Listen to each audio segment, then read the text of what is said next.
Okay, finally at Florida for Natalia's competition last summer. We flew out of MSP, and security wasn't too bad. The kids had never flown before, and it had been a long time since I flew. Next time I'm flying an airplane, it's going to be my first time. Yep, because we flew down to Florida, but then we flew back. I know, that's it forever. In August, we flew to Seattle. I guess I'm not. Well, there's your receipt, Gray, don't forget it. And I would say both times through MSP, the security was pretty slick. Like, they're pretty efficient when I was there. Seattle was a little bit longer of a wait. It wasn't too terribly long. Some of the places I've been at, like, they have, like, really cool technology. Oh, that's good. So, like, you don't even have to. That's part of it. You just like put your stuff on. You don't have to check your shoes or anything like that. They just scan it.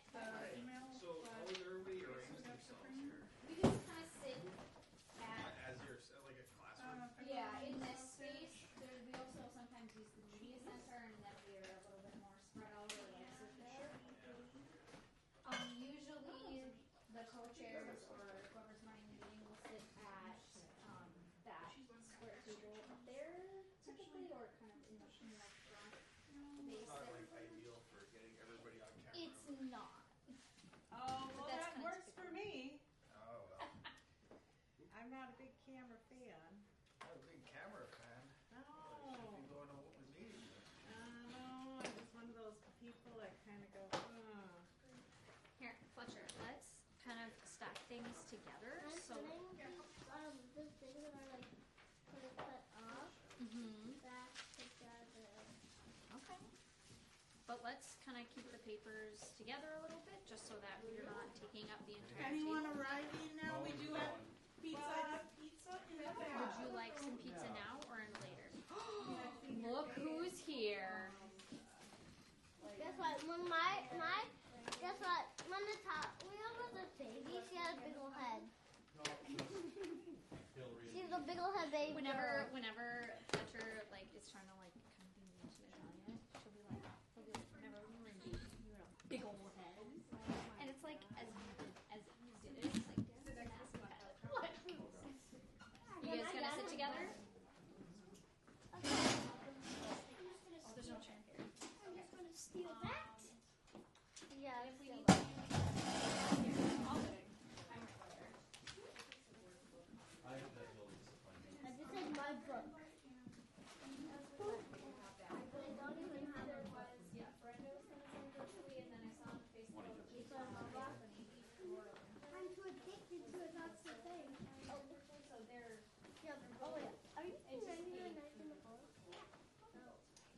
Look, I here, I'll have give the it the cycle chair back. back. Jason took your chair.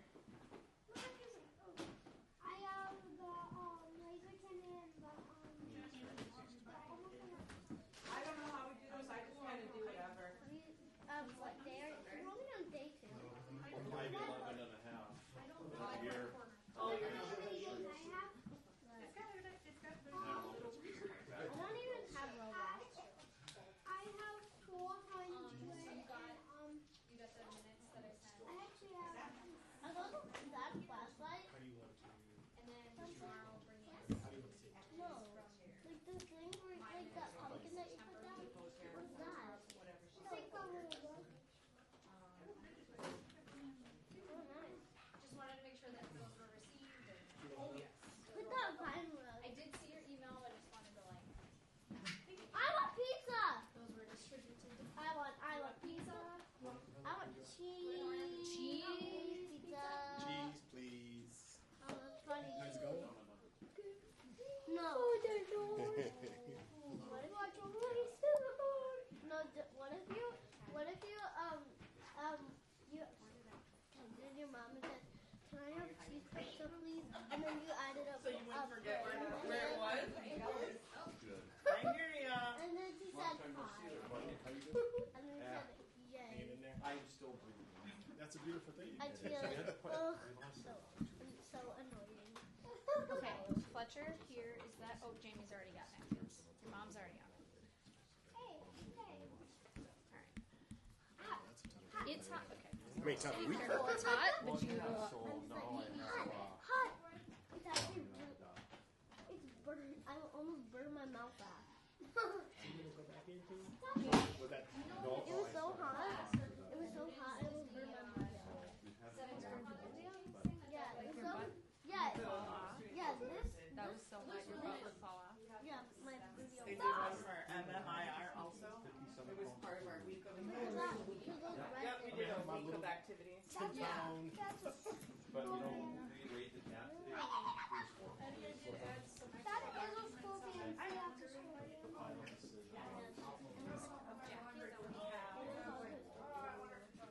I'm gonna scoot right behind you guys. Okay. If we're taking off our boots, that's fine. Should we sit somewhere else? Where I can really see it? Because I have to go like this. Yeah, you can have them in pain. You're just walking. How much? Oh, okay. But it's $99.99. Fletcher and Jameson, do you guys want some water? Are you thirsty? Yes! Oh, yeah. I guess I'm Nicholas. matching with it. I'm matching with him. I'm putting your boots and your jacket. Whatever he gets, I get because I'm with food because I'm gonna be matching with him. Are you talking stuff or you just kidding? How is eating meat killing? There you go. It's hot. I'm right there. It's hot. Okay. Here are your waters, gentlemen. He has a bandage. How the heck do you know when I do that? How the heck do you know when I do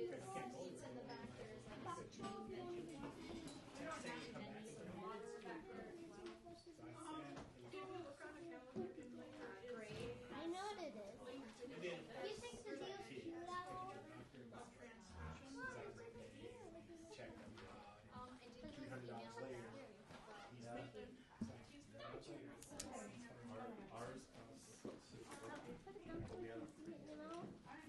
No, why not? So I was gonna start it. Trying to figure out where I got to go. The deal spawned on me. I have a question. Yeah, we should do it. But when are you gonna see it? Are you still not done yet? I'll call the workshop. Yeah. Bro, I thought you were saying. What if you're How come you heard all your I'm old. Should be some type of thing on Roblox where like you can be play a game and yeah, actually it's on Roblox. When you're done with this, does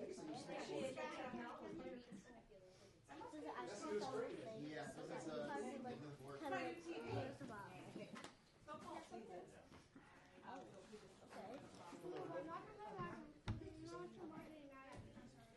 Let's just not play.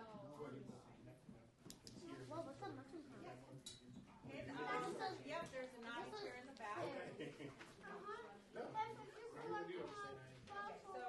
you should have just follow along and pull up as these items as we go through the agenda. And that makes it easier so people can see like. It looks like you have to collect 5.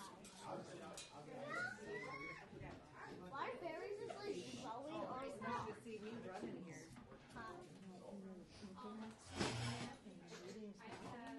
I did a study startup today. Have to look at the screen and do that, but not be going. Yeah, for a cardiovascular study. Guarantee, I can. Where's Kate? They have work today. Maybe not. late. That, Yep. maybe not guaranteed. Still, probably 99%. Like 99.90. But you know, It's life, you know. right? Some days it just doesn't work out. I know when I was working full time, my daughter's like, "Are you ever home?" And I just thought, you know, 'cause you just gotta do what you gotta do. And then after I retired, I was like, "Oh my God!" I'm like neglectful. I mean, it's the, what, 40 hours of awake time is a But it lot of wasn't. time to be awake, you know? 40 plus, sorry, yeah. Yeah, it was, and then travel every single month, and oh my gosh, I was like, I'm so sorry. Yeah, I mean, you know, somebody else to provide, and so there's that. I know, it's what I used to tell you. You're eating well, right? I mean, it's, you know, it's rough. It's hard, pros and cons, things to And balance. life gets busy. I mean, I was thinking when I was a kid, you got home from school, you went out, do some kickball, but now it's just like here and there. Yeah, there's some green crate back there.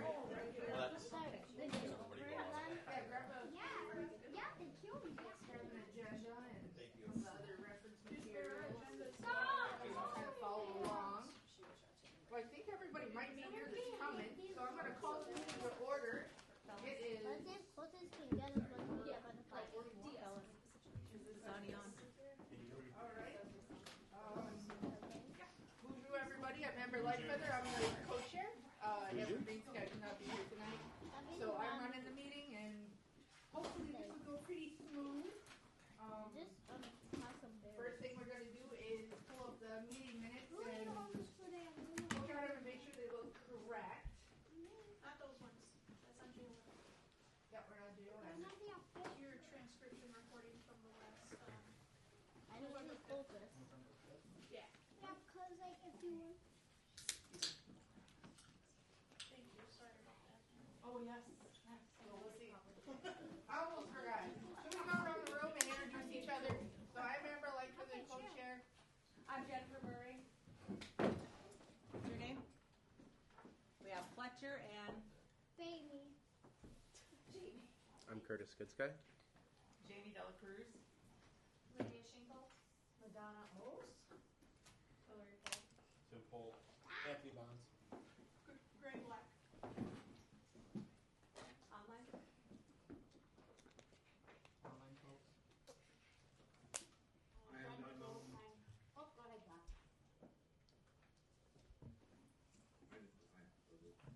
Look at him. Here's a deal.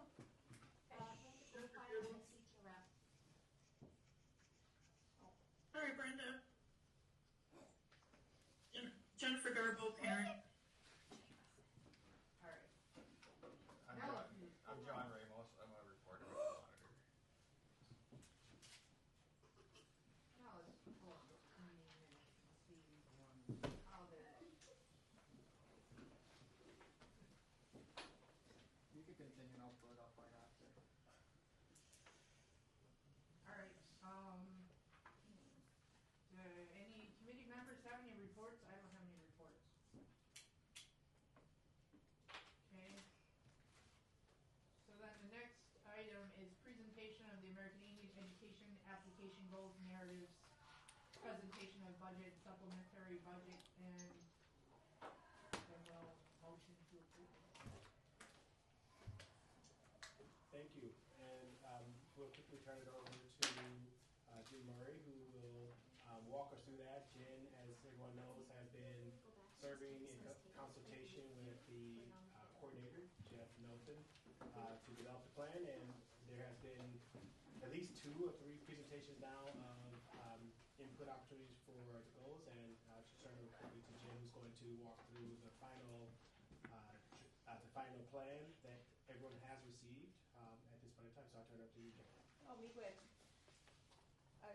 Glad everyone that can attend today is attending here. We've had a couple of draft forms out there. We've had a few meetings to get input because it does require maximum input from the community, the parents group. So that is a definite. The first few pages are just going through the guidance of how the state would like the plan submitted, the roster, and all of that. The meat of the plan is on page 6 starting. We made adjustments there for specific wording that people wanted, specific activities under the preparation for college and careers.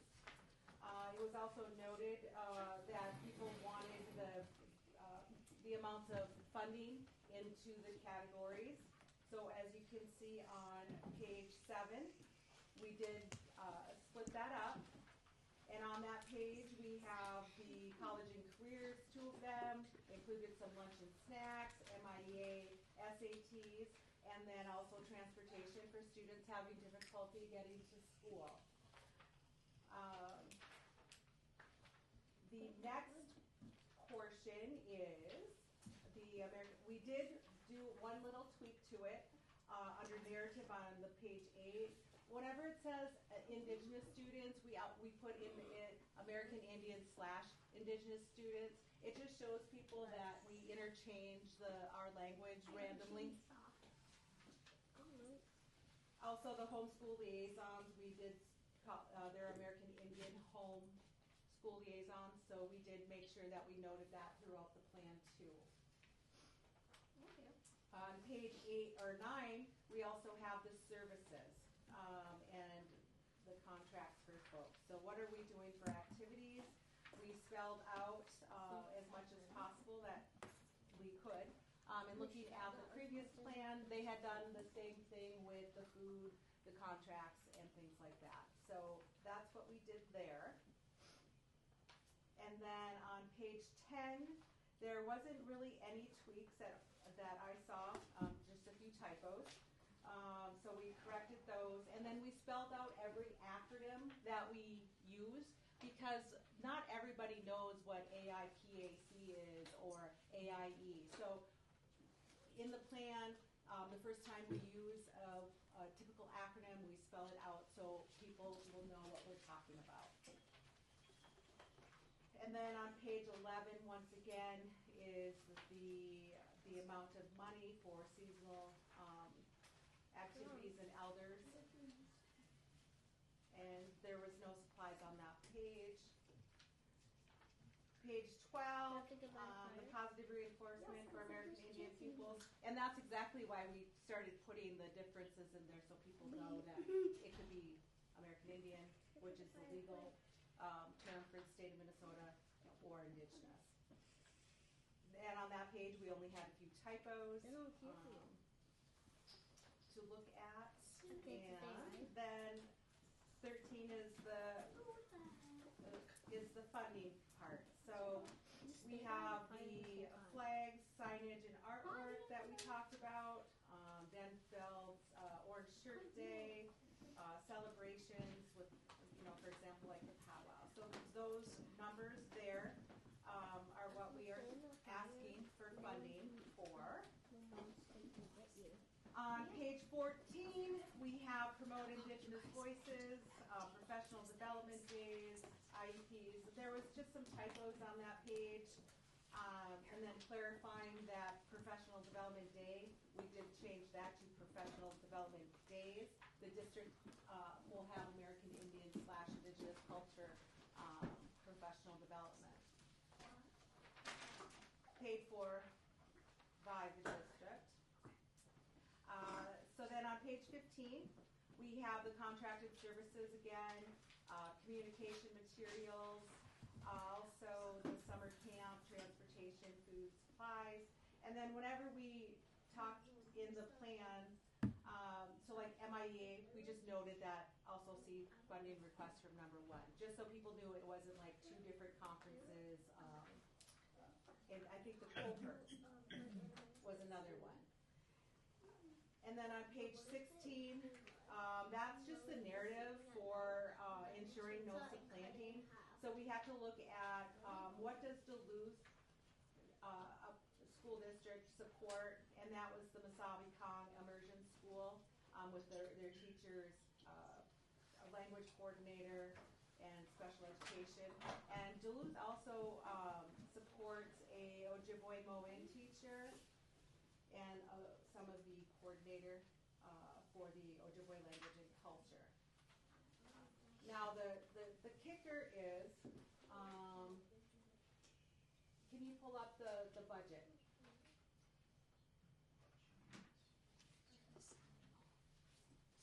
The workbook, right? Yes, the budget workbook under 2526.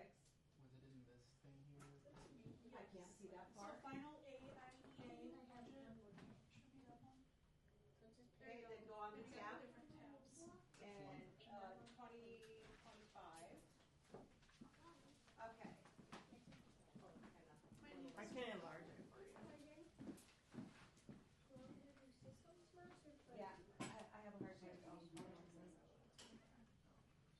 maybe if I just go on there. Okay. Good. I can make it bigger. Well, it's to the group, realistically. Okay. So on here, because what I heard quite a bit was transparency. Where is the money? How do we know the money is being spent appropriately? And so what I did with Jeff is I went through the plan. So when you go to like page 7 and it says funding request, if you could scroll down a little bit. A little bit more. Okay. So for the 400 series out of the budget, that's for the materials and consumables. And so if you totaled up every single money request in this budget from the plan, you will see all of that money in these areas, whether it's the 400 series or the 300 series. And it'll total up. Can you scroll down? So the one thing which drives me insane when I do budgets, is I like a tab under each one to say what the total is instead of just the grand amount of $413,000. I'll check with the state to see if they can make that tweak. So within there, like I said, if you were to tally up each request from each domain, or area, you'll see that it'll total to that amount on that page. And that's what the accountant or your budget person will look at when they are coding and doing payouts for whatever purchase orders or consumables.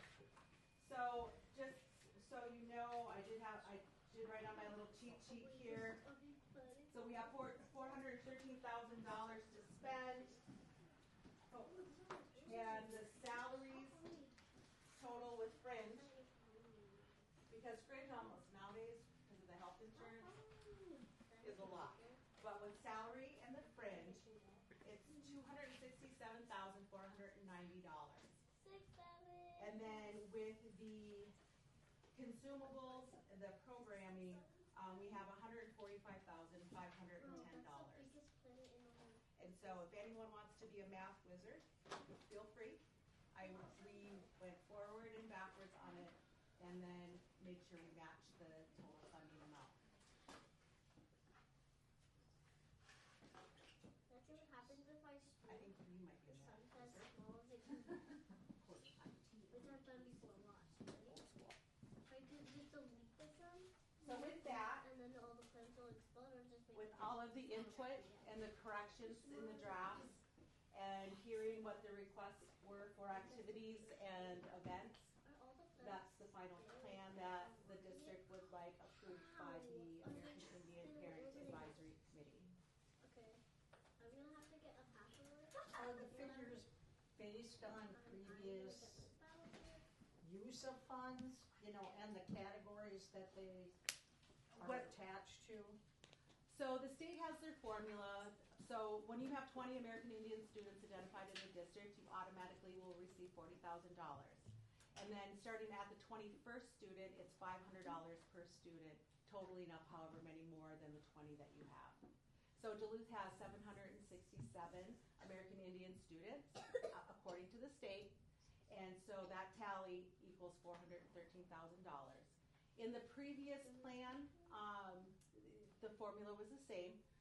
But with this plan, we wanted to make sure we had the maximum input from the committee to ensure that we could do these things. And once that was done, then we started looking on how much we could spend in each. So like for the Minnesota Indian Education Conference, how many people did we want to go? We did that first and kind of said, okay. And then that totaled to about 25,000. So that's how we worked through that. So in the budget, since we're a few months behind sending it in, if there is an area that we start seeing that we're not spending the money, then we can contact the state and we can make the adjustment and allocate it elsewhere. So for example, one of the committee members asked for, we could really utilize some, childcare at our meetings. Well, if there is some money, whether it's from the salary portion or the other portions, we can then look at it in a couple of months and see if there's that adjustment that could be made. Or if we notice that we're not spending enough in certain areas and we have other activities maybe that we haven't even thought of, then we can propose to the state to adjust that money for us. But basically, the activities, programming, the cost for graduate banquet, all that is based on previously what was spent on those types of items. Yeah, we have to look at like the trend of what has been spent. The formulas for like employee salaries because of the health insurance and everything going up. So that some things are fixed, but some things are variable, and then some things we just have to be more creative at to make sure the event happens, if it's an event or an activity. Well, and some of the events that happen, funding comes from multiple sources. So like things like the graduation banquet, some of that funding is provided by JOM. So but we can't count on those others, right? Because and that's where that allocation of like if we ended up not spending $5,000 on this activity because other funding sources covered some of that, then that's where we want to review it ongoing to see if we need to move money around or if there's a need that comes up that we didn't think about. Yeah, and that does happen. It does. Don has a question. Don? Yeah, so reading through the plan, I didn't quite see how the point that was made at our last travel consultation was implemented. I know I brought it up the last meeting that I was at, which was like 2 meetings ago, about how they wanted to see some sort of involvement with telling kids about tribal government and showing the jobs that are on the reservation. Because I think if you could explain to me how that is implemented in there, I didn't catch it. When we're looking at college and career readiness, within there, one of the goals was for MTAG. It's on page 7. Page 7? Yeah. Third bullet point. I read that. Okay. So those are some things that they can do. And then for the job shadowing or places to visit, we talked about, Fond du Lac Reservation has a careers fair. And then also the job shadowing, that program hasn't been designed yet for the students. So we're going to be looking at that. So once we have that format, then we can contact our natural resources or our Head Start or our college care if students want to do that at that point in time. It's just that it didn't have it in place. It sounded like they were willing to have people up anytime that that we could get kids up there. They were really interested in having our students up there that were interested. So that's all I wanted to make sure, because I wasn't too sure when I read it. Thanks for the clarification. Yeah, and I can assist with that to make sure it happens. Thank you. Yeah. So on page 9, it says culturally appropriate incentive materials. It says $2,000 for foods, and then American Indian authors $17,000. I cannot find the corresponding line for the authors. It's books by American Indian authors. So the culturally appropriate incentives, that would be under consumables under the last page. So it's not individualized. But what I have here for page 9 is we have $14,000 in services, which are contracted folks, and then $63,000 in supplies. And so all of the supplies didn't necessarily have one specific line item. Is that what you mean? I could find all the rest of it. That's the only one I couldn't find that would add up to something else. So I'm not sure if you broke it down more. Did you break it down more in the rest of this, or? No, we broke it down in the plan. So when the staff at the schools are preparing for things, they know like $2,000 for this, X amount for that. So we just wanted to make sure that was put in there. But at the end of the budget, if you could pull that up again, the workbook. Are there like handouts with the budget, or is this just still, are you still working on it? Is this That is the, I didn't. It's not included with this. I didn't make Okay. extra copies, because it was on the calendar invite. Okay. And sometimes when you pull off a Excel, depending on your printer, it looks kind of funky. Okay, so like we have $4.90 is food.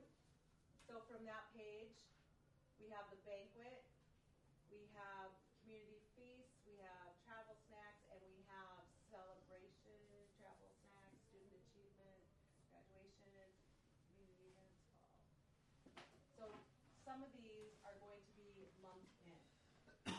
So the $2,000 could be lumped in, or it could be. Oh, I was able to find the $2,000 for the food. That wasn't the issue. The issue was this $15,000 under book by Okay, $2,000. So it's all of these inclusive. Okay. We just wanted to specify $2,000 because in the food part they wanted to take out the food under the other number. So like all food has to come out of one budget number. Yeah. Yeah, that makes sense. So you I'm really just trying to find this number. okay. You'd be looking for 15,000. So then this is $15,000. You guys have to hold your voices. Yep, those are for the feasts and things like that. No, it's fine. Ask away. I'm getting confused on these line items. Yeah, so you'll have, I just want to as we move forward, we could break it down even more. But the problem with the state is that when you do specific line items too much, then that's all you can spend. And in order to move a line item, it has to be within 10% of the movement. And sometimes the state kind of flags that too. So when you can group them together a little bit more, but the staff definitely know what the budget is for that particular event, it works out better on our end, because if we have, let's say, yeah, if you generalize it more, Yeah. then you can move it around a little Little bit more within flexible. that area. yep, Yeah, I get that. That's not. I'm just trying to make sense of it so that if I have like a parent ask me, okay. so there's $17,000 in books we're going to find. There's not a total though. It's inclusive of the smudge kits and the traditional foods and the other incentives. It's not all just for American Indian. And if folks. you, okay. Well, maybe that's why I was messing up my Yep. brain. Yeah, it's just not all for the American Indian authors. Okay, For the all books, right, I should say. all right. Okay. Perfect. I think I'm straight now. Pardon? Go ahead.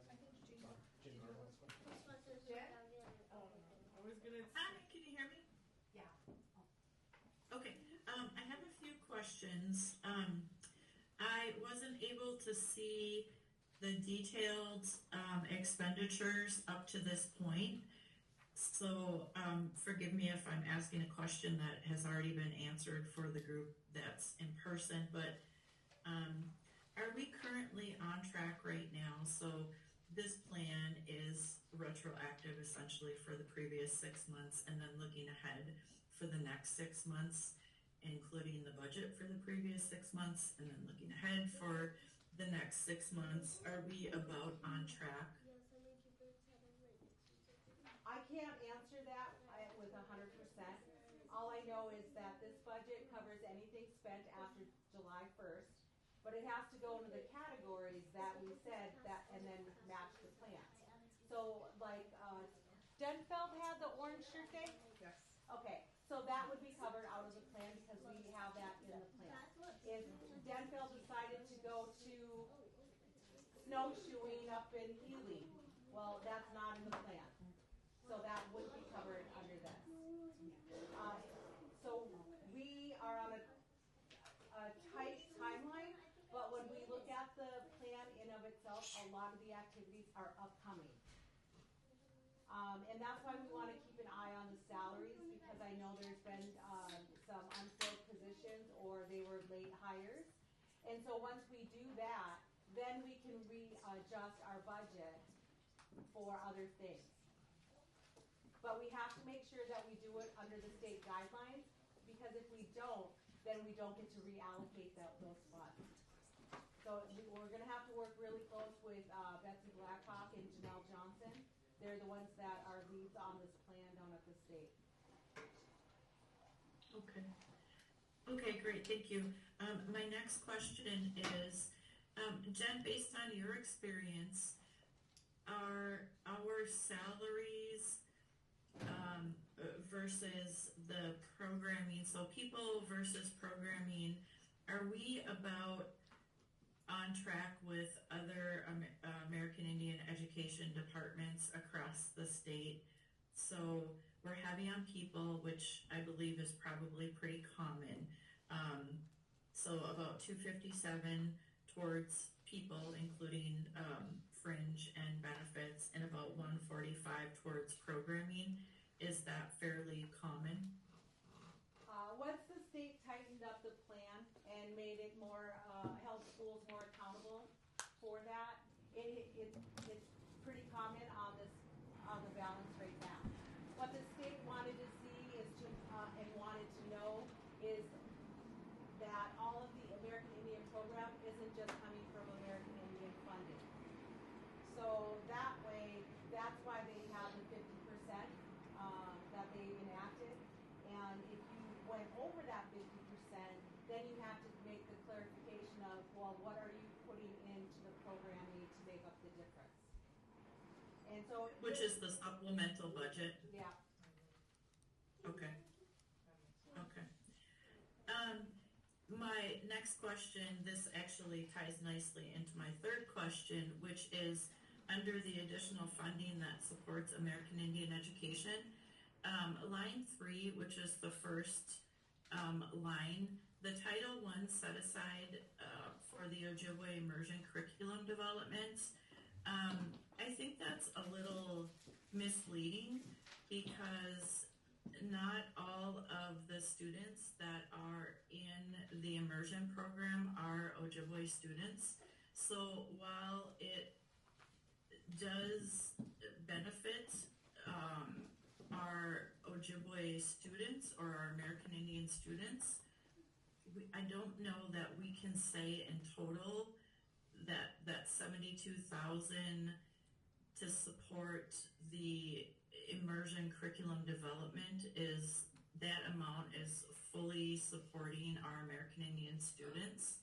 I don't know how we percentage that out, but I don't think in good faith we can say that that is benefiting our American Indian students 100% when those classrooms are not 100% American Indian students.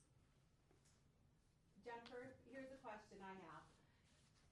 Okay. With the 72,000 from the Title I funds at the immersion in the Masabi Kong, my question would be that they're developing the curriculum, which then in my mind would be shared for our students K through 5 to have Ojibwe language in any school that they're in. So we should be able to utilize the Masabi Kong curriculum development that they're doing for language and merge it into a full state law of all K through 12 students have an American Indian language, which we're in Ojibwe country.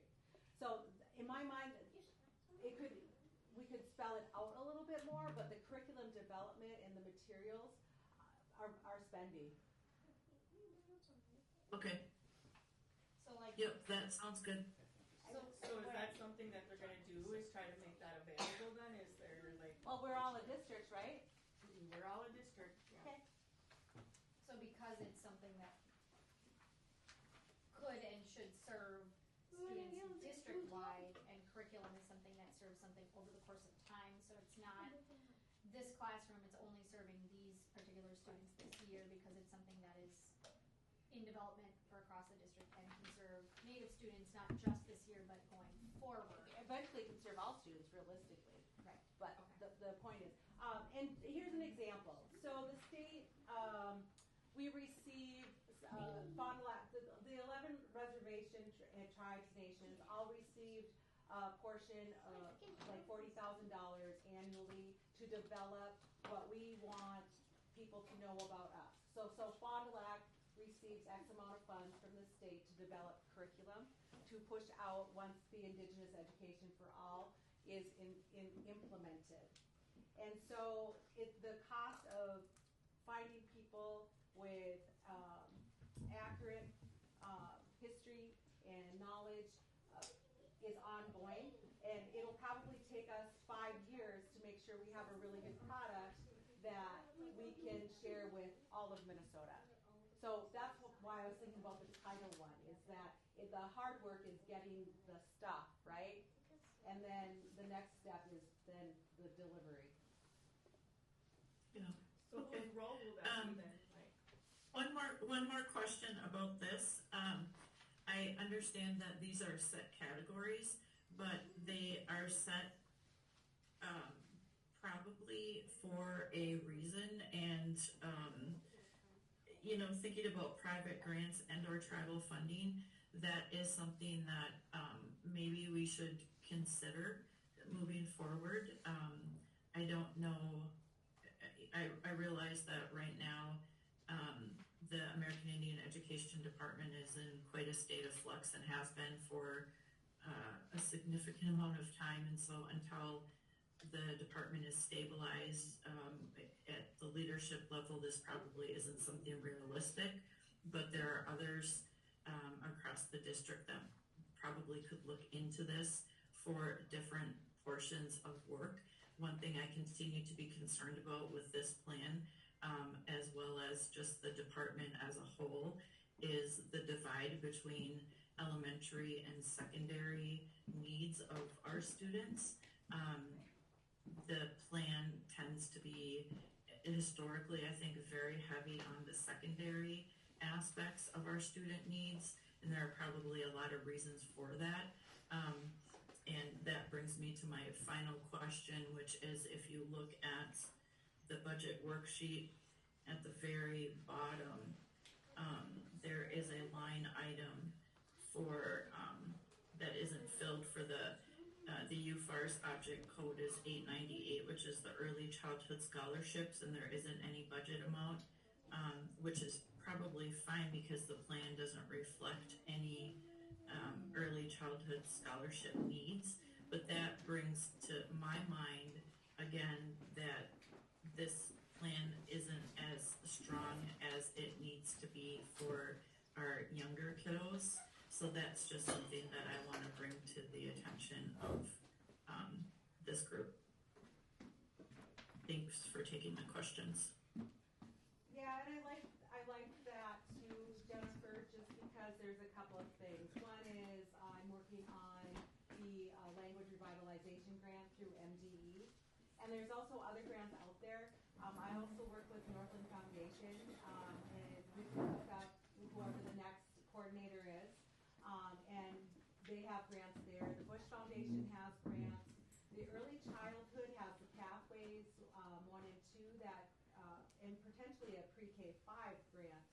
So looking and working with this state to see what is all available out there, and then also the other entities that are around us that are always willing to support American Indian education. I think it's a capacity issue, but moving forward, I would think that it would be more beneficial to Duluth School District to make sure that they have someone in a position to be out writing those grants and networking that way.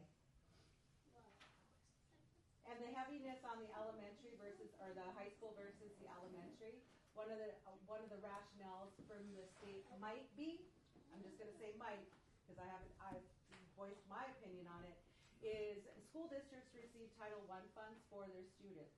But the school districts, not just Duluth, but it's across the state, they're very heavy with their title funds in elementary.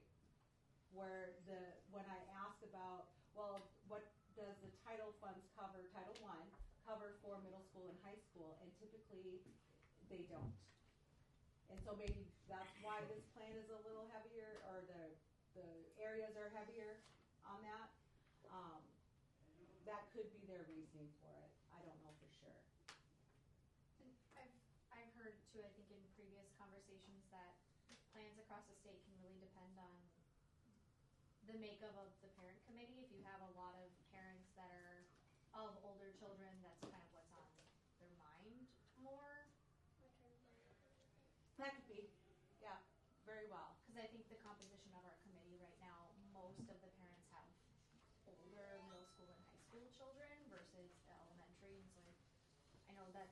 conversation that we've had in the past. I know Jen has brought that up, and I think others too, about how can we apply some of these areas to younger kids. I know we've talked about that in the past, and some of that would be, some of it is we don't have liaisons in the elementary schools. Really, I think we have 2 elementary schools in the district that have a liaison present. So some of it is a service delivery issue as well. And those are things we can look at when we write up a strategic plan for Duluth coming up.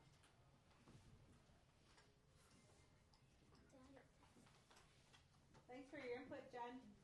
I thought I heard a question in the back while Jennifer was talking. Jamie. I can't remember right now.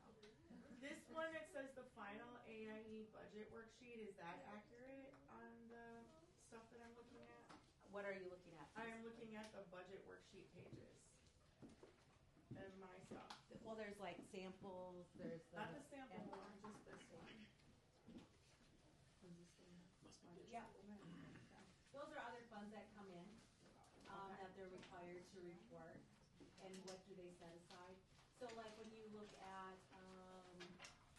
Title I, those are some funding. Achievement and integration is another funding source that Duluth receives. I can't see that far. So you have Title I.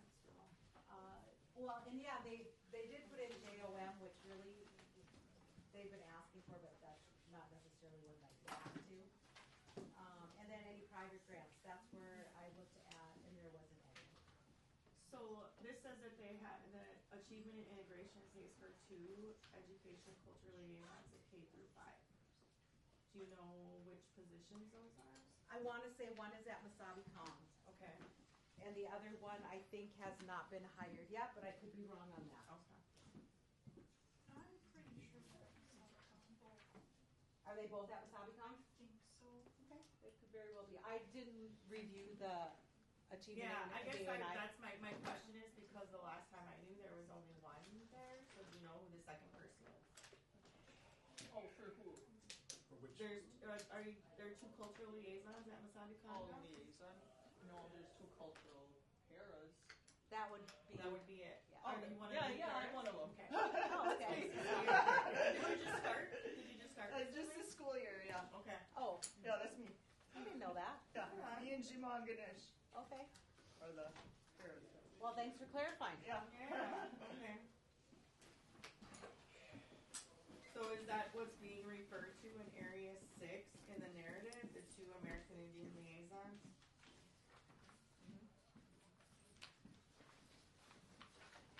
Yeah. I'm sorry. You can't hear my head back there.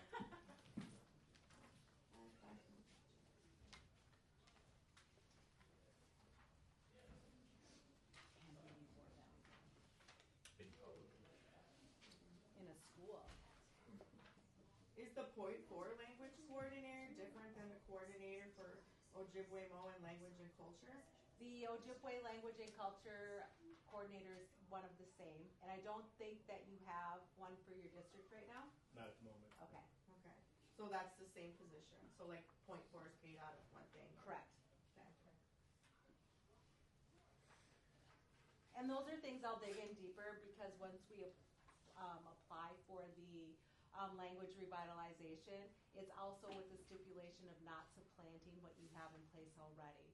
So and they're going to be looking at the 2 simultaneously on those that apply. So So should we get that grant, would it be appropriate for them to use this money to pay for something else? Or do they have to keep what they have and add to it?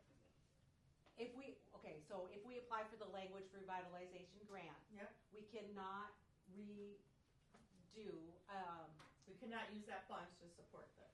We can, in addition to, Okay. but we can go back and say, well, we'll hire one language coordinator when it's already in another budget. That's Okay. supplanting.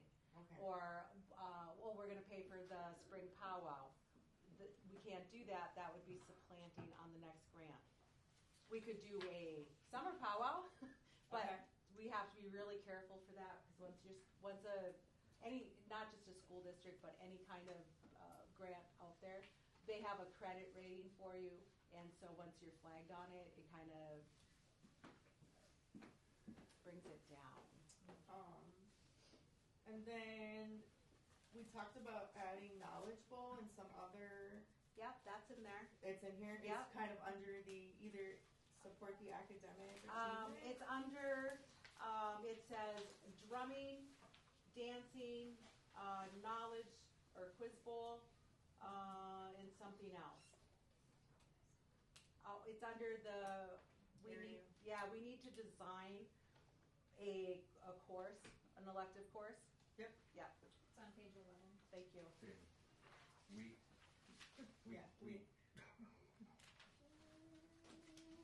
Oh, okay. And I think some of what's in here is not things that are ready to go with funding. It's the funding would be to support the development of some of those activities. Oh, absolutely. And that's why I've always pushed Duluth in previous consultations for a strategic plan, because then as parents change or your kids get older and your focus is different, we're human, right?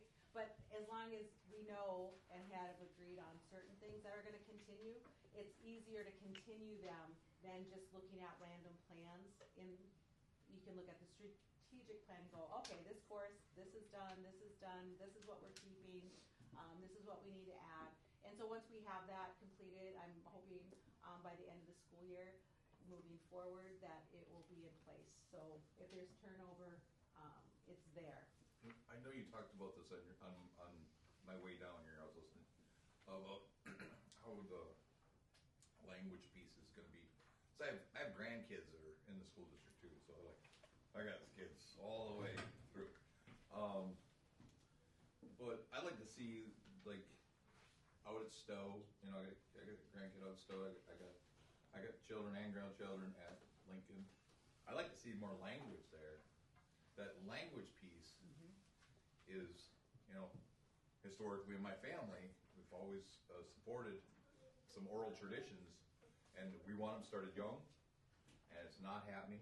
We'd like to see it happen. It will happen. Number one, it's a state law Right. that American Indian students I haven't seen it happen yet. Exactly.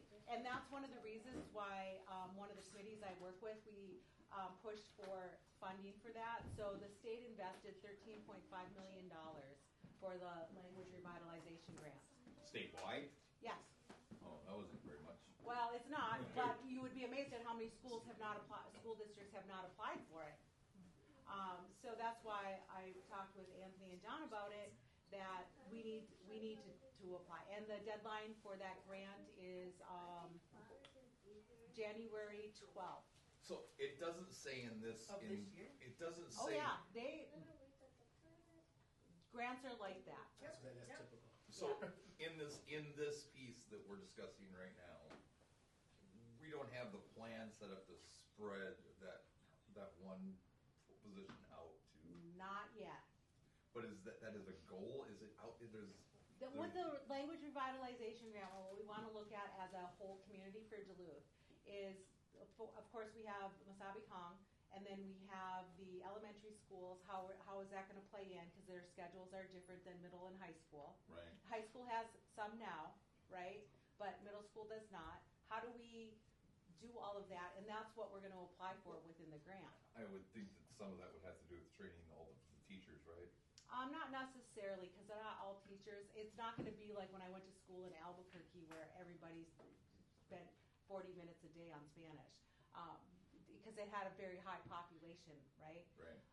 So just looking at making sure that our students are served and it's available for them, and then also for the families. So we'll put in like language tables for parents, grandparents, that kind of stuff. There's a limited amount of money that goes to educating the teachers in this district, though, right? That's normal. By federal law, 2% of your Title I funds need to be set aside for professional development. Right. But schools can also, with federal law, they can change it to where they lower classroom sizes. But there's no there's no supportive sliver out of the state aid for that. Well, if we put it into the state aid plan right now, Then Right. once we get the language grant, it's not going to be able to supplant that. So you gotta be able to. You got to be, yeah. So you got like all of these things up here, and you have to make sure that you're placing them within them. So And- don't and get then- ahead of yourself, right? Yeah, we will get ahead, but Right. we think ahead and then plan from here how I to get you. see. Yeah. And I just wanted to point out, like, there is a difference between immersion and language opportunities. Not that one's better than the other, but that we want to try to create an opportunity for students to be able to access, learn. Maybe they won't be immersion speakers, but that's not the point necessarily, is that we want that to be available. We want to make opportunities available. My question was, since there's somebody here from the immersion program, do you know or are you familiar with, when you guys write curriculum, how you're collecting it right now? They have so much stuff there. I know they have it digitally somewhere. You can even look at some of it if you go on the MEAN website. They have some of it on there right now. So digitally, some of it's together, but I mean, I look in these teachers' classrooms, and it's like a treasure trove for Ojibwe Moen. So it would be really nice to somehow get that all put together so it could be used. Yeah. I'm not really sure of their system though. I mean, I see a bunch of stuff on the Google Drive, and there is some that you can look at too on me. Okay. So Gray, I have a question. When we purchase stuff for them, is there a way that we're collecting an inventory, or like collecting like the materials that are available that are being purchased for language or have been in the past? Typically for most schools, that is not a norm.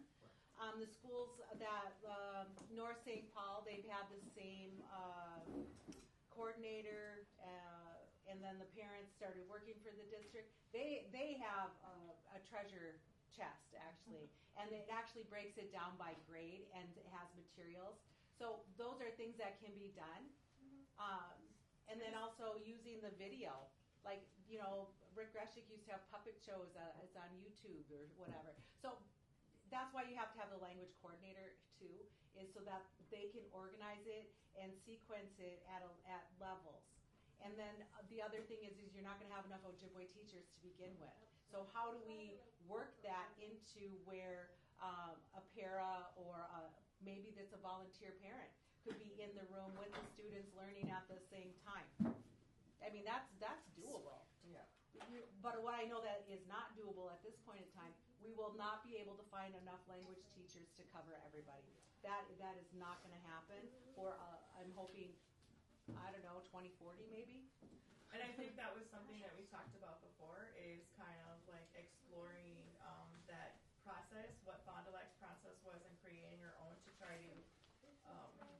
try to support pairs or other people to learn some of or be in these roles. Right, and there's multiple things, and you can note, Jamie, because I know you're a note taker, is to write down MITTP, Minnesota Indian Teacher Training Program. Duluth District has connections with UMD for teachers, and that's another form. And then I work with the, they call it PALSB, it's the Teacher Licensing Board, and we're working on licensures for non-tribally enrolled speakers. So trying to find some pathways. Now it looks like we're getting off to a strategic planning part, which is not on the agenda yet. I know there's been, for Area 2, so supporting the academic achievement, there have been kind of like discussions, and it's been brought up before, and I don't know if it's something that at this point we want to put in this plan, or just kind of hold off for the next one, since the next one's The next one's due soon. going to be due soon. Yeah. But something that, when talking about early childhood and talking about our younger students and getting families engaged early, having like an ECFE or an early childhood type of program that is specifically focused and targeted to our Indigenous families, that incorporates cultural teachings and cultural activities with those ECFE things, and hosting it at, like ACO or space that is familiar to our families, that's more centralized, because a lot of our early childhood programming, right, like a lot of kids, if they're not up to a certain point by the time they start kindergarten, they're already at a deficit. And so a lot of our ECFE in the district is not at locations that are super accessible to our parents that have transportation barriers. Well, that's why when we do a strategic plan too, is we're going to focus on equity. Just because Duluth offers something, but it's on the top of the hill, and I'm living out here, it's an opportunity, but it's not an equal access for people that, what if I don't drive? So we have to look at things like that when we start getting into it. Because you can have the best early childhood, and I know that there's curriculum for it actually for Ojibwe, and I know Lower Sioux for Dakota, they just designed theirs. But those were some of the things that they looked at was how accessible is it really? Because I can offer, I could offer the world, knowing that most people that I'm serving can't get there. Right. Because I think ECB is like at Piedmont, Stowe, Yeah. like Lakeside or Congo. So we can look at logistics, because what I would like to find as we move forward, well, I know this plan needs to get off the agenda, but as we move forward is looking at the demographics of our neighborhoods and how many families are we serving, and really digging more into that and the needs of the families, because a lot of times families don't engage because they weren't treated very well in school. And so it's just better to do this than to lean in.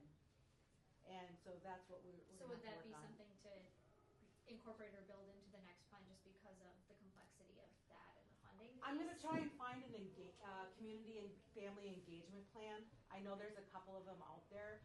I just have to see what we all want and get up people's ideas, so then I can start digging and what I call begging for money. So like at this point, adding it into this, just keep what we have here and like kind of keep that in mind, and maybe putting that concept into a different plan or a different. Well, it can go into the strategic plan for sure, because then even when I'm gone, the next person's going to know who to talk to get this funding. Who else is out there? Shakopee has a philanthropy grant that you can apply for. Individuals can apply for. Yeah, so there's lots of stuff out there. We'll get there. It's just I don't think Duluth has had the time in the last 4 or 5 years.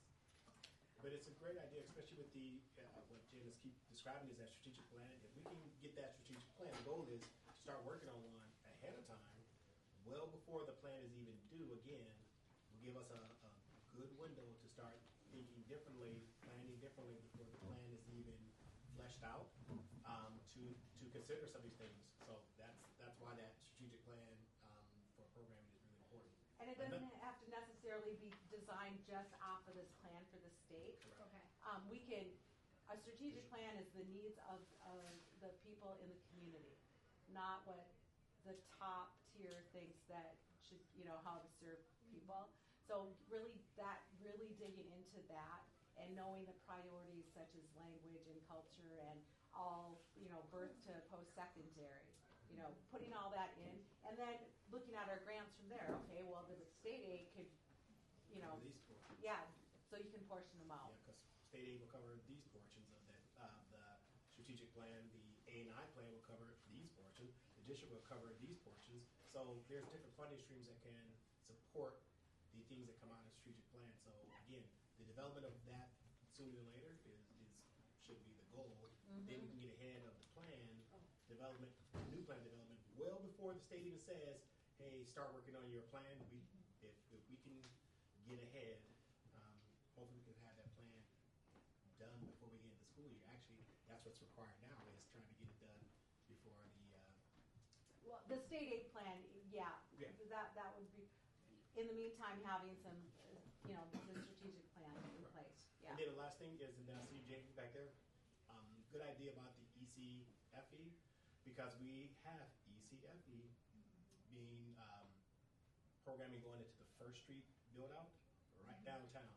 So ECFE will be there with Ginger Earls, and so if we have discussions through the strategic plan related to ECFE as a possibility of offering something, that'll be a great opportunity to have that program centrally located right downtown. Or even having two cultural liaisons working in ECFE. Well, One yeah. thing I wanted to throw out there Yeah. though, before I forget again, is that I just want to say when you're talking about the strategic plan and you start to build that to please intentionally try to write in that there is someone's role to look and work on grants. So please note that. And then I just had one other question. So our budget, the 413, that's like after we talk about like our reimbursements and our supplemental funds, this was the number that we were left with, right? The 413, and now we've accounted for all of it. Correct. Okay. And that's what we'll keep an eye on for making adjustments as we go, so we don't send. I'm a person, I do not like to send any money back to anybody. Spend it all. And they don't do pennies anymore, so I can honestly Yeah. say, we can send up to 3 cents back, no. Or I don't know how they round it. Okay. I think that's so. Seeing no additional questions. I was just gonna say, is everybody satisfied and been able to have their questions answered? Okay, well, Before we move forward, can I say sure. thank you? I mean, thank you to the committee for, it's been some time, a lot of discussions, and like Jen said, one of the things that we've been desiring all year long is to really have meaningful dialogue and meaningful input opportunities for the committee alongside the district. So we're here now, and so I want to say thank you for all of your efforts and all of your work on doing this. And so much appreciated. Can I request a motion to approve? You're gonna make a motion. Motion to approve the current proposed American Indian Education Program Plan. 25, all the letters. All of it. Can I get a second? Seconded. All right. It passes. You good for all your effort, Jen and Anthony and Jeff. Thank you. You know, out here.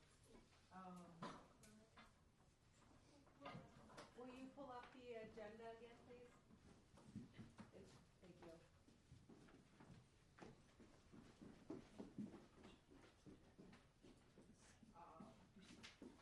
Should I say all in favor? Just Yeah. to make sure. All in favor, say yeah or Yay. Aye. Aye. Any opposed? Any opposed? Joey? All right. She said aye or nay. Yeah. Couple have meat. I think that one with the Jen, you were asking us to pull the agenda up for a reason? Well, no, that had meat too. Were you asking to pull up the agenda for a reason? Oh, just so we can follow along so people Okay. know where we're at. Can I add one item of business before we move into it? Okay, that's it. Go for it. Thank you. And so, as you all know, I want to say again thank you to Jen for serving as a great partner in her role as a consultant to help get the plan done and stuff. So I want to say thank you to her. And I want to let the committee know, as you know, Jeff is there will be another transition of the coordinator position. Jeff has resigned, as everyone's aware of. His last week is this week, so he'll be with us, or his tenure ends this week. So I want to say thank you to Jeff for serving in his role as a coordinator. As the interim coordinator will be our Advancing Equity Director, Maritza Garbic Herrera. So she will serve as the interim coordinator for the American Indian Education Department for the school district, while we are in the process of hiring another coordinator. So we are actively hiring, in the process of hiring another coordinator, meaning job has been posted. We're going to go through the screening process, and we're going to go through the full process to hire a coordinator. So we have every intention of hiring another coordinator. But in the meantime, she will serve as the interim coordinator moving forward. So please contact her moving forward with emails. Please do not email Jeff any longer, only because he won't get it, and no one will have a chance to receive it. So please email her. Also, I want to say thank you to Jen, who has graciously agreed to extending her contracted services with the district for some time, providing some additional days of support. Some of the things that she will support are things like, and I'll be quick with it. She's going to support, assist, and advise for technical assistance related to, provide, assist, advise, and provide technical assistance for JOM, MDE, our ESSA consultation, developing the reports and the budgets. She's going to consult with the superintendents, myself, our school district teams on helping to discuss priorities, including what you've heard tonight, strategic plan, obviously in partnership with everyone here, to foster relationships, building communications, cooperation, consultations with MDE, our local tribes, all of our parent advisory groups. Her role is to also advocate for positive change in the areas not limited to supporting the staff in the American Indian Department, meaning our new coordinator. When that person comes on board, she'll be helping to provide some, I'm going to use the word mentorship, and lend her expertise to all things American Indian Ed in Minnesota, something that has been sorely missing. So I'm really pleased that she has agreed to support in that role, and to help just again build positive work relationships with all of our committees, administration, parent, and other stakeholders, and obviously continue to advocate for improved outcomes for Native students. And so just wanted to say thank you to her and for joining us in this segment. And again, Larissa will be the interim coordinator. Support for Larissa and the department, and for the new coordinator, when that person is on board, will be Jim Murray in her role as a contracted professional. So, Thank you, Jen. and I want to make sure this is clear. This is because I know sometimes finances is something that is always a question, and so the district is paying for the contracted services for Jim's Out of general funds. out of general funds. So I want to make sure that's clear. Is there anyone living on Thank you. Oh. I was just gonna ask, has there been like applicants at all for the coordinator position yet? We actually will be reviewing that tomorrow to see if we have applicants. Do you have by chance the date that the posting was? I think we extended it, wasn't it like November 25th. like 2.5 weeks When ago? it was put up? It was put up November 6th, whatever that Monday was. I just remember looking at it because someone asked me. And we resubmitted. That was the original one. Then we pushed it out again because we wanted to make sure that we sent it to Everywhere possible. everywhere possible, especially entities that we believe there might be Native candidates and experts. And so we sent it to the tribes. We sent it to colleges. We sent it to other professional organizations where we believe we might elicit some people who would be interested in serving as a candidate and as a leader. So it was posted on the 6th and it remains an open posting to date? I have to check again. I'm pretty sure it does. I think I had it as until filled, so I want to verify though. It is not posted on the district website. I think it was right now. Right. That's what I want to check. So. It was on the. Thank you. It said it ended on the 25th.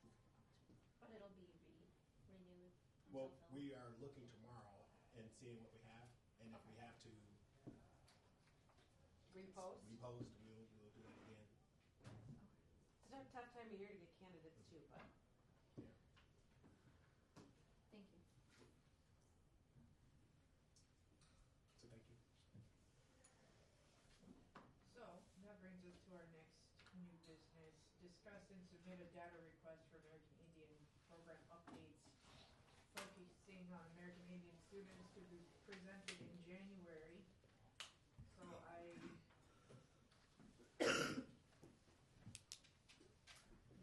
had sent to Green Sky. Can you put that one up? Full profile.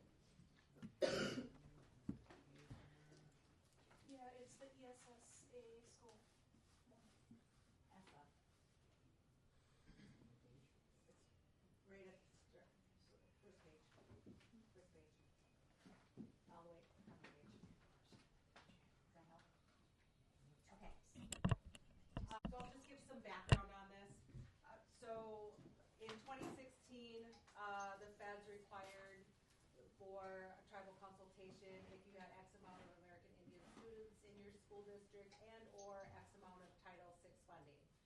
And so in the Northland here, and then the committee, I sit on the Tribal Nations Education Committee for Fond du Lac, and we consult with 8 schools that are required, and then 2 schools in the metro that volunteer. And so we had to come up with some sort of formatting so it was consistent, because we were getting like stacks of paper from each school and how they presented it. So our brains like would have to keep switching. So our group came up with a format. So Duluth has filled this out before. They're accustomed to doing this. And so the question, go down to the next page. The questions that I had for the American Indian Parent Advisory Committee is what data is needed to make data, however you want to say it, informed decisions about students that are in the whole district. Doesn't matter what grade you're in, K through 12. And so these are some of the things that we ask for. We want to know how many American Indian students you have in your school. We want to know how many other students when they're asked for those categories. And people ask, well, why do you do that? And that's because the state aid grant is now required that it is to be spent only on American Indian students until they are on par with their peers academically. And that just switched in May of 2023. And so that's why we asked some of those questions. And then scroll down a little bit to enrollment, just breaking it down. Some schools will have K through 4 and then 5-8. So just depending on the district, how many free and reduced lunch numbers, and then we want to know how many students are in special education. So these are just like what I call a high overview of data points that eventually that you can start digging into. You'll want to know, for special education, where are we overrepresented in whatever category? Is it emotional behavior? Is it other things? And then that way we can start working with dream catchers or other places that have ideas to do that. And also, how are kids serviced if they're in special education? And how are we helping our parents, grandparents understand when they go to the meetings that they can require the school district to put in their culturally relevant materials? So these are the things that I had sent to Amber Greensky. And then we want to know what money, which is probably, Duluth doesn't receive impact aid, but sometimes when you have after-school programming, you might have that.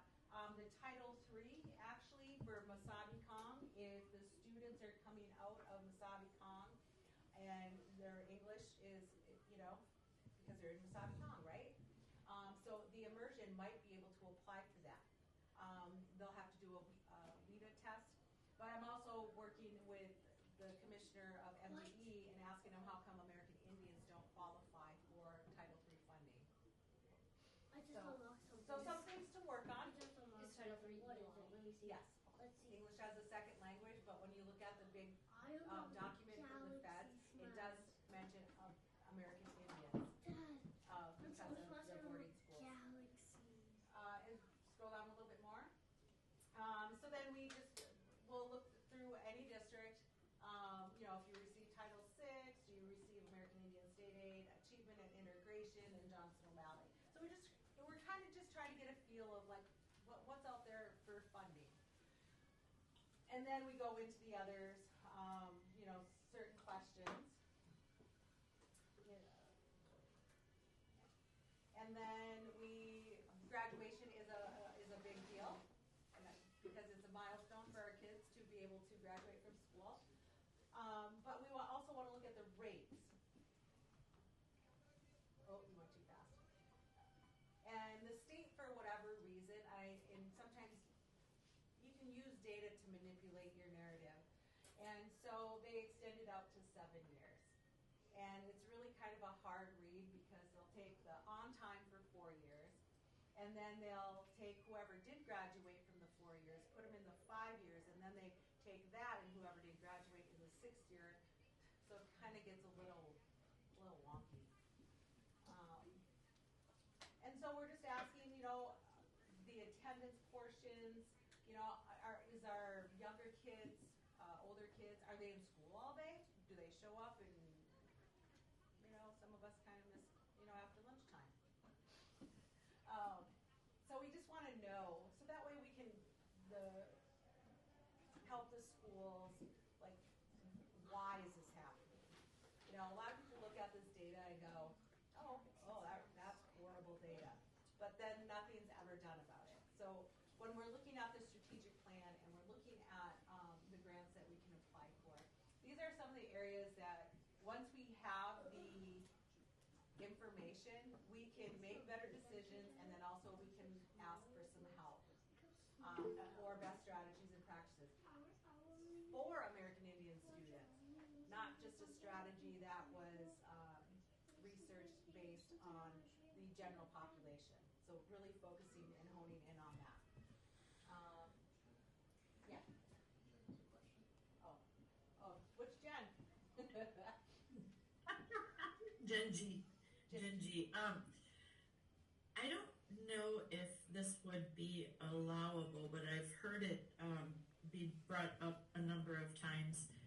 If it would be possible to get an idea of where our students are enrolled or where they're identifying, and to be able to connect with at least the urban offices.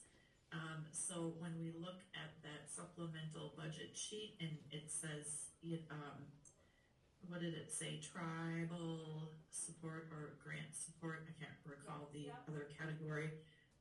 If, just for example, if we approached, I'll just use Boys Fort, my tribe, for example, if we approached Boys Fort urban office and said, hey, we have 5 young Boys Fort men at Denfeld that would like to start a drum group. Could they use your space, and could you provide, some snacks every Wednesday night, and could you do this for them? I'm sure they would be willing to do that, but we wouldn't necessarily know that unless we, maybe know where our kids are coming from. I don't know. I think there's value in that. I don't know if that's allowable or not, though. Yeah, there's a metro school that we work with that calculates. There's actually a couple of them. They'll calculate where the students, once they hit the American Indian, they'll ask, what tribal nation are you from, and they'll give us a breakdown of it. And so that's really helpful too, because the tribes, the nations, they have different services too. So we have students that are tribally enrolled in Fond du Lac, they might have a sporting fund, or the tribe might offer other services that we just don't know about because we just don't know. And then making those connections with the tribes themselves on, every tribe in Minnesota has an Indian Ed director and or coordinator, or somewhere that's within there that they can help connect. But how to identify is the point, right? How do we identify services and where our students are from? That's the key. Well, I think different reservations too. Sometimes services are for enrolled members, sometimes they're for descendants. Yeah. Some students identify, have heritage with multiple places. And that's really good to, so we can make those connections. And then the students also learn. Sometimes people don't know really much about their home, or I call it home. So it kind of like can start that foundation of them wanting to go back home too. That identity piece. Mm-hmm. Speaking of Boys Sport, on December 12th, they're having a quiz bowl up there, and they allow for each school that wants to participate to send 2 teams of 4 kids. They provide food, busing, overnight accommodation, and they also send out all the materials. It's all free. All you have to do is ask them. Vandekar is their lead, and Leanne Hoffman. Yeah. Don't they ask on like the JOM forums or anything, like what tribe the student is affiliated with? Because I seem to remember filling that out for my daughter. So wouldn't JOM forms for sure, because before they just have the Fed change, you have to, because it has to be certified by that reservation or tribe, that you're tribally enrolled. And then the 506 forms, which is descendancy, was they would ask, like, you know, where are you from, or, you know, whatever. But now with the 506 forms, they have to put on where they're identified at, because they can qualify for JOM now if their parent or grandparent is tribally enrolled. So it's kind of making it a little easier too. But then there's some kids that just, you know, they don't know. But knowing these things, like I said, Boy Sport does things. I know Prairie Island will sponsor field trips for schools to the buffalo farm down there. You know, so there's lots of stuff out there that the tribal nations in Minnesota specifically do. But that data isn't a part, like this school profile is a predetermined form, the data points that are being requested, like that. This is a set request of data. Yes, and what I would like the parents to look at is to look at this form. Is there anything that's missing that we would need for the data? And then is this something that then we could start thinking about quarterly reports or monthly reports? Like, what would you want in your monthly? What would you want in your quarterly? And that way we have the same format, so if somebody new comes along and they, you know, it's just, we have it. Where is this? Is this on the website? Or? It's on your calendar invite for tonight.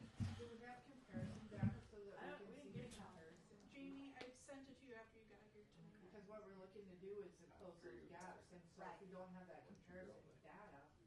And Duluth can get that, because this is something that they're accustomed to filling out.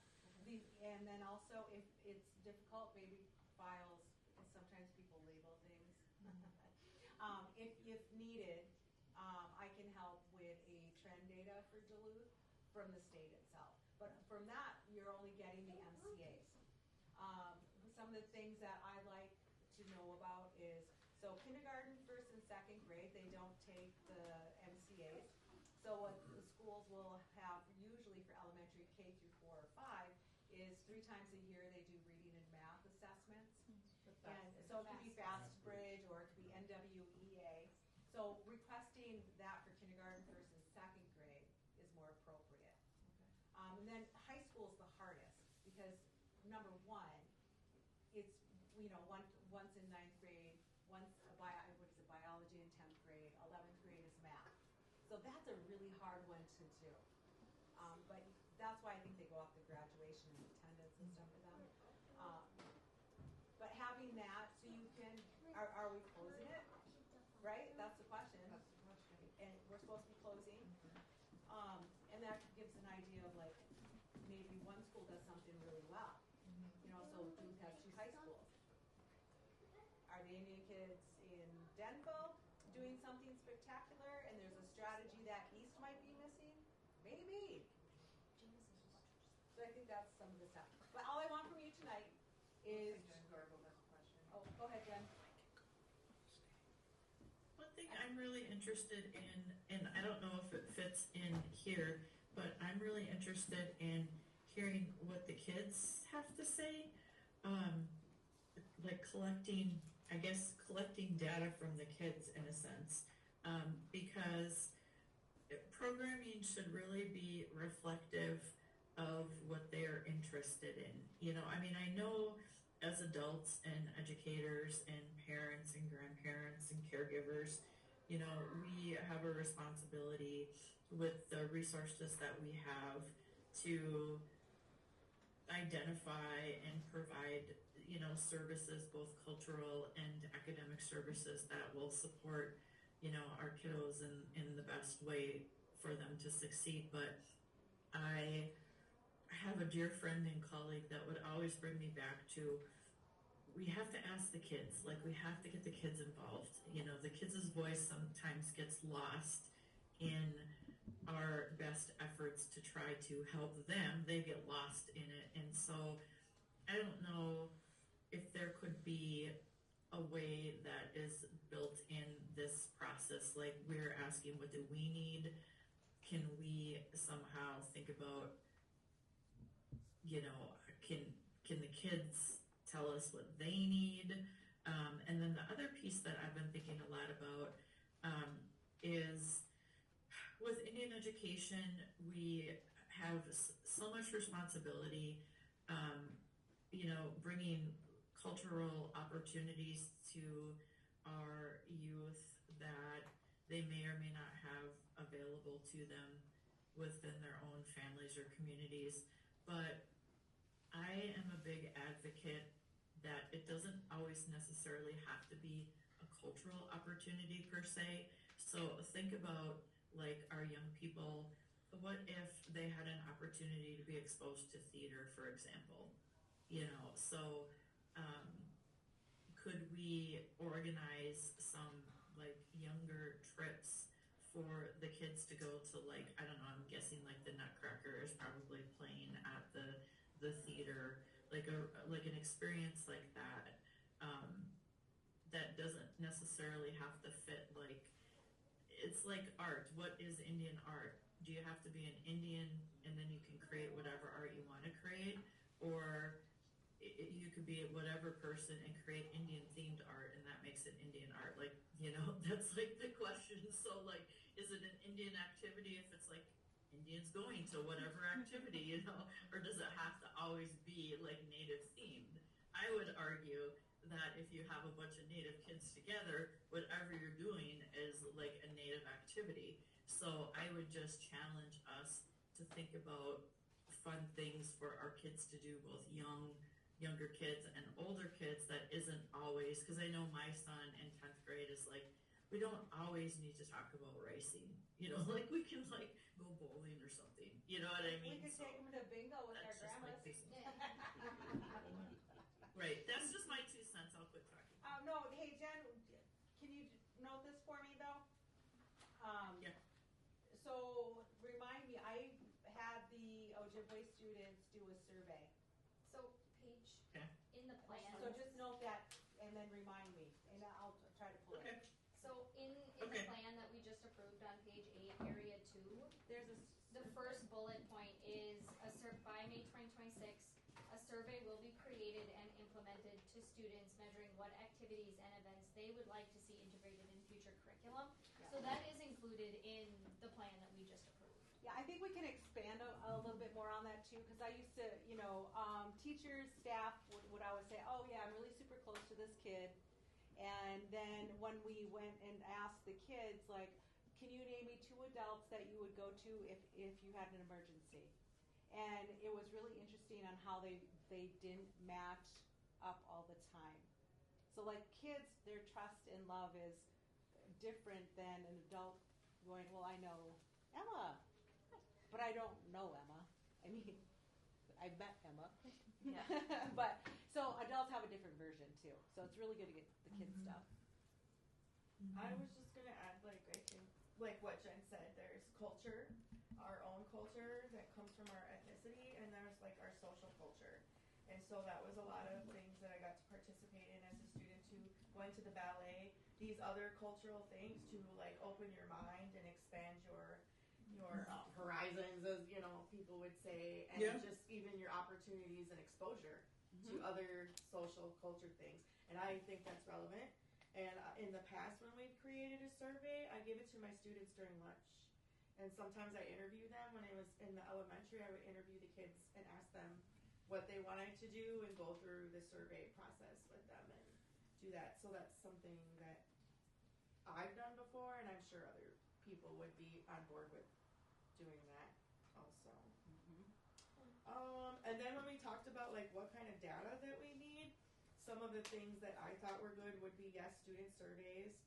How many students are taking the SAT or the PSAT? Some of our attendance data. You know, what are those trends for skipping classes? Which classes are they skipping? That's really important, you know, to look at, even specifically like teachers, as we're talking about the cohort and trying to make culturally relevant curriculum and things. I can see some of the challenges that are present, and that's kind of where I started to really try to explore what are some of those alternative electives that we can create that address the specific needs of American Indian students. So that would be one. Looking at the referral data would be important, but not just for the high school. Some of the information that I've been reviewing lately really talks about how 6th grade is a very pivotal point. And so looking more at the middle school data and really considering that from 5th grade to 8th grade, this is where we see the biggest drop off. And then in attendance and everything, and then we wait till high school to try to like recoup that and try to correct that, which in my opinion is way too long. And part of when we talked about the cohort, one thing that I always advocated for is that yes, we want this to move forward, but we also need it to move backwards towards the middle school so that there's not this gap from 5th grade leaving the elementary schools where they feel more supported and then going to this big building where they're kind of on their own for the first time and having to figure that out. So I would be very interested in seeing how we're going to not just move forward with the cohort, but also how we're going to recruit backwards towards the middle school so that we're not working so much on correcting bad practice or some behaviors or whatever it is those struggles are and waiting those 3 or 4 years till they get here to try to address it. When it's really overwhelming and there's so many other social factors that it becomes extremely challenging. So really kind of focusing on those middle school students and that's the gap I see. There's a big gap from elementary to high school. The state would tell you that. Yep. We see that in the MCA's attendance, referral, discipline referral. Yep, so those are some of the data things that I would like to see collected. And then even like what is the graduation rates for students who take traditional school classes here? Because many of them take online and maybe there's a better format. Just looking at what that is and what those successes are, how that accommodates their needs, and just addresses the needs of the students so they can be more successful. So those are the things that I would say to be included. Jamie, are you writing that down? Yep. Okay, awesome. I've got some notes, but I was trying to eat and listen. Yes, now you get to eat, Jen. I know.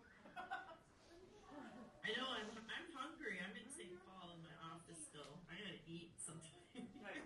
Well, isn't the meeting over at 6 o'clock? It's 6 to 7. What time is it?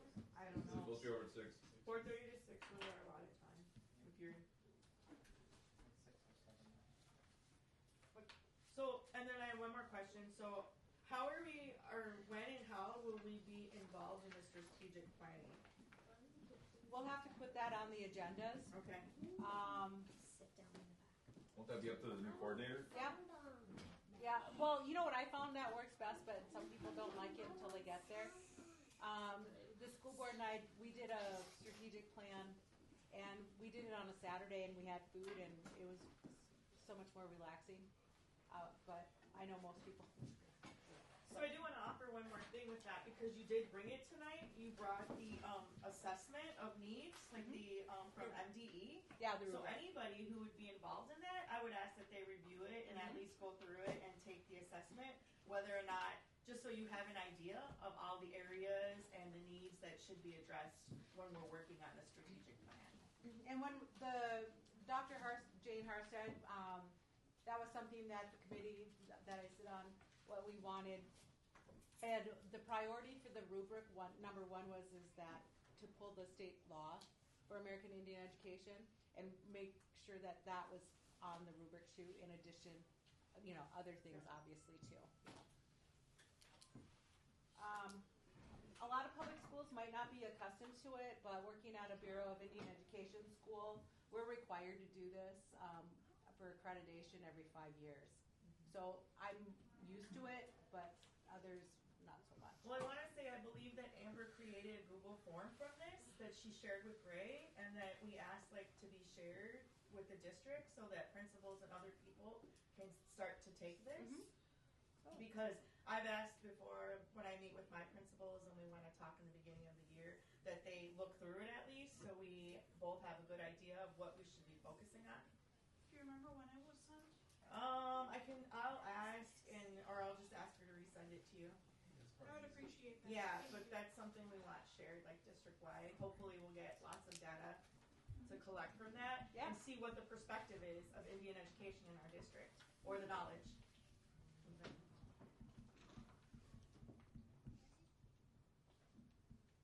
Oh, they're back there. I was like, I don't hear him running the halls. All right, well, it's 6:10. We didn't get through our entire agenda, but I think we did a lot of good work here. So why don't we end it now? Just one last thing. All right, you didn't end it yet? It'll be fast. Oh, only boy. because as we get ready again with Marisa and Jen supporting the department, if we can get ahead. I know Marisa, when I spoke with her, she said she's going to reach out. She said, make which, bonjour, to everyone, and she's definitely going to start setting up meetings with co-chairs to introduce herself and then make sure she's available to come and meet the committee as a whole. So she just wanted to say that she's ready to start meeting and planning, and if we can get ahead of, even we've talked about pre-meetings before, and we can get ahead of, with the support of Jen, starting to plan out meetings ahead of time with AIPAC and JOM and Title VI, that'd be greatly appreciated, because we can get ahead and make sure all the data is ready, all the information you want is ready, and things going really smoothly. I didn't even get an invite to this meeting, and I didn't have any of the information. So a pre-meeting would have cleared that up. So thank you. Thank you.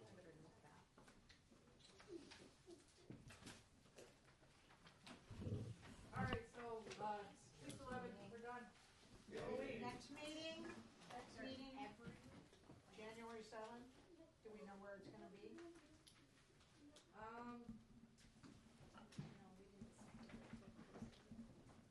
So it is January 7th, though. That's what it says on the website. Amber Okay. Green Sky Ridge. So those dates have been picked for the year, right? yeah, Yeah. at the September 3rd. Yeah. meeting. So we already have Being those picked established. in time to be determined. That was a That's painful what she one, man. originally sent me. And Just so I don't forget, I want to invite. I didn't get an invite to this meeting because I don't have any of the information. Amber Lakefeather and Gray and whomever else. The Tribal Nations Education Committee is hosting a professional development for AIPACs and administrators on January 6th. We will have, I'll send a flyer for pre-registration. It's free. It's free. We are going to have dinner, and I said, please have dessert. So if you can make it on the 6th, it starts at 3 o'clock, and then it'll end roughly 7-ish. And then if you can't make it on that night, we are going to do the following day from 10 a.m. to 3 p.m.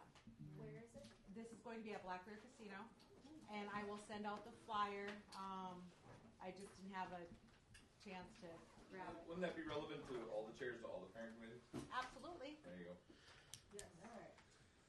Except for Dawn. Well, hey, I forget. tomorrow's my last day. Tomorrow's my last day. Except for Dawn, because he has to wear Green Bay hats. I just want to share this. I don't have a lot of copies, but Mr. Wang and they're doing a Hmong New Year event. So if you'd like to grab one of these on your way out or take a picture of it,